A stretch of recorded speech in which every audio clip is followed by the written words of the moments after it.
Welcome to New Possibilities. I speak truth to power without fear.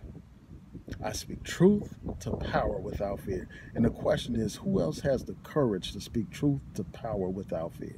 We see what's happening in Israel. We see what's happening in Palestine. We see what's happening at the border between Gaza and Israel, where you have the Israelis.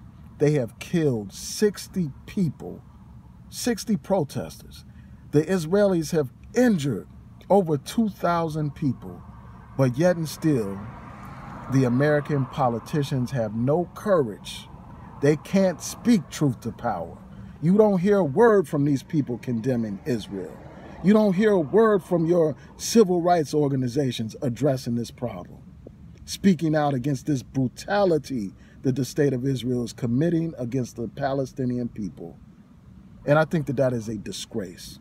And the reason why these protests have been going on is for two reasons. The people of Gaza have been protesting against the economic blockade of Gaza, which essentially has turned Gaza into an open-air prison. The people are also protesting the United States' decision to move the embassy from Tel Aviv to Jerusalem. The people are protesting against this. Tens of thousands of Palestinians are protesting against that decision. And the reason why they are protesting against that decision is because it goes to the heart of the conflict between the Israelis and the Palestinians. There's a struggle over who has the rightful claim to the city of Jerusalem. And the United States, by putting their embassy in Jerusalem, they are making it clear that they side with the Israelis. They are getting rid of all pretenses of being objective, of being fair. They are making it clear that they side with the colonizers. They are making it clear that they side with the settlers and the occupiers. They side with the oppressors. They're making it abundantly clear. And we've known that the United States has always favored Israel, but now they are taking off the cover. They're taking off the veil and just making it plain for the whole world to see that they are not an honest peace broker, that they have no interest in peace. And this same Trump administration had the audacity to say that this will open the doors of peace by moving this embassy to Jerusalem.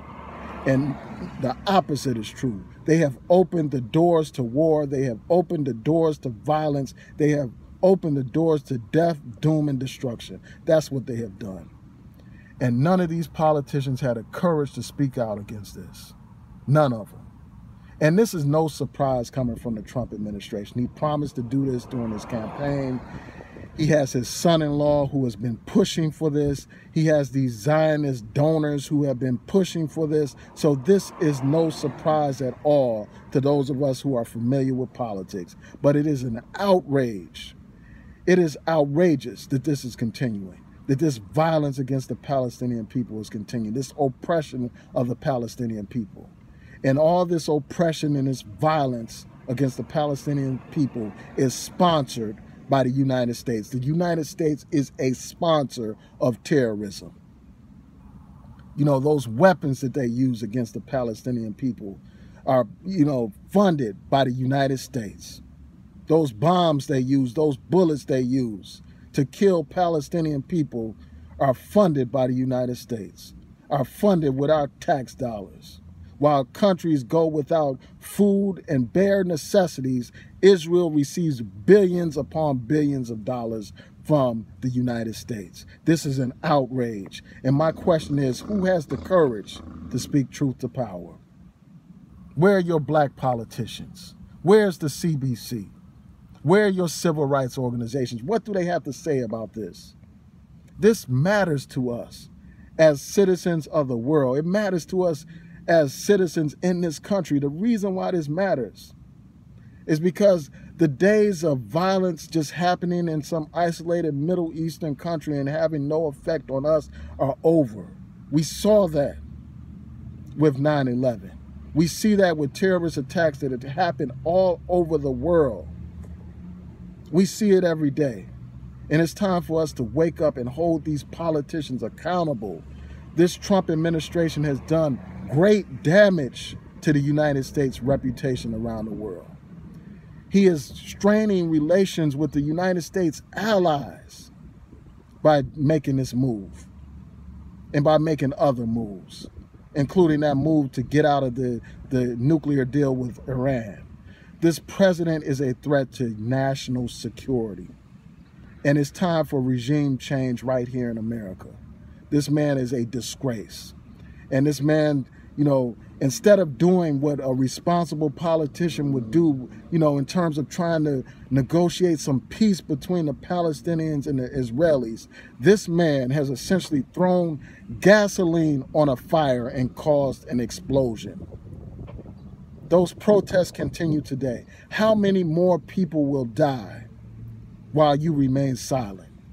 How many more people will die while the black politicians have nothing to say about this? While the civil rights organizations have nothing to say about this? The Reverend Dr. Martin Luther King told us about the importance of these kind of matters. He said, injustice anywhere is a threat to justice everywhere. That's what King said. These people pretend like they love him, but when it comes time to making his words manifest, these people want to forget about him. They don't want to say anything about this brutality that's taking place in Israel because these people are bought and paid for. That's why. You had these politicians bought by AIPAC. You had these other organizations bought by Zionist interests. They don't have the courage to speak out, and I think it's a damn shame. But I'll tell you this, I will continue to speak out. Because I speak truth to power without fear.